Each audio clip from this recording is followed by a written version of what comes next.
வேப்பனஹள்ளி தேர்தலில் திடீர் ட்விஸ்ட். தமிழக வெற்றிக்கழக வேட்பாளர் சம்பங்கிக்கு அறிவுரை வழங்கிய KP முனுசாமி. கிருஷ்ணகிரி மாவட்டம் வேப்பனஹள்ளி சட்டமன்ற தேர்தல் அதிமுக, திமுக, தவேக என்கிற மும்முனை போட்டியாகவும் எந்த கட்சி வெற்றி பெறும் என்பதை கணிக்க முடியாத அளவிற்கு தேர்தல் நகர்வுகள் இருந்து வரும் நிலையில் அதிமுக துணை பொதுச் செயலாளரும் அக்கட்சியின் வேட்பாளருமான KP முனுசாமி சூளகிரி மேற்கு ஒன்றியத்திற்குட்பட்ட கிராம பகுதிகளில் தீவிர வாக்கு சேகரிப்பில் ஈடுபட்டார். அதிமுக சூளகிரி ஒன்றிய செயலாளர் SVS மாதேஷ் அவர்களின் தலைமையில் புக்கசாகரம் கிராமத்தில் அதிமுக, பாஜகவினர் இணைந்து பூக்களை தூவி உற்சாக வரவேற்பை வழங்கினர். அப்போது பாஜக தொண்டர் KP முனுசாமி அவர்களை 1,00,000 வாக்குகள் வித்தியாசத்தில் வெற்றி பெற பாடுபடுவோம் என கூறியபோது KP முனுசாமி அவர்கள் பேசுகையில், ஒருவர் முதலமைச்சராக வேண்டும் என நினைப்பது தவறில்லை. அதற்காக அவர்கள் செய்த தியாகம் என்ன, செலவிட்ட நேரம் என்ன என்பதை பார்க்க வேண்டும். ஜாதியை முன்வைத்து அரசியல் செய்கிறார்கள்.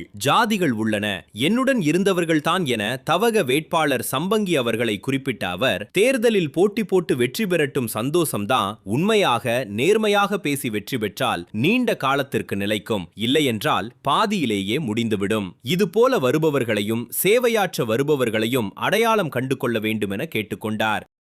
அதுக்கான உழைப்பு எவ்வளவு உனக்கு இருந்தது? அதற்கான தியாகம் என்ன? உன்னுடைய தியாகம் என்ன? அதற்காக இந்த சமூகத்திற்கு நீ செய்து கொண்ட பணி என்ன? இந்த சமுதாயத்திற்காக நீ ஓடிய ஓட்டம் எத்தனை மைல், எத்தனை வருடம், எத்தனை நாள்? இதெல்லாம் பார்க்கணும்ல. வந்ததுன்னு மனவடப்பா நான் ஜாதிக்காரன், என்னையா ஜாதி? 148 ஜாதி இது. அப்ப நீ ஒரு ஜாதி போனா மீதி ஜாதி எல்லாம் என்ன பண்ணுவான்? என்ன பண்ணுவோம் சொல்லுங்க. இது மாதிரி வர்றவங்க எல்லாம் முதல்ல பொது வாழ்க்கையில வந்த போது ஏன்னா அவங்க எல்லாம் எங்கிட்ட இருந்தவங்க. அதனால அவங்களுக்கு ஒரு அறிவுரை சொல்றேன். ஜெய், வெற்றி பெற MLA ஆகு, சந்தோஷம். ஆனா நேர்மையா பேசு, மக்கள்கிட்ட நேர்மையா பேசு, உண்மையா பேசு.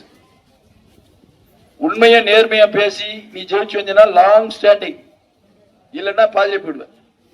அதனால வாக்காளர் பெருமக்களே, இந்த மாதிரி அவர்களை எல்லாம் அடையாளம் கண்டுங்க. இந்த சமூகத்துக்கு பணியாற்றக்கூடியவர்களை அடையாளம் கண்டுபிடிச்சி நீங்க உதவணும். ஏன் இந்த கருத்தை இப்ப சொல்ற நான் சொல்லியிருக்க மாட்டேன்.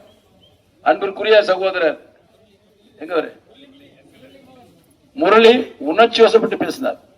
அவர் என்ன சமூகம் பாத்தியா? தேவையா இது? தேவையா? அப்போ அவர் மனசுல என்ன இருக்கு? பெரியார் இருக்கார், அண்ணா இருக்கார், MGR இருக்கார், புரட்சி தலைவி அம்மா இருக்கார், இப்போ எடப்பாடியார் இருக்கார்.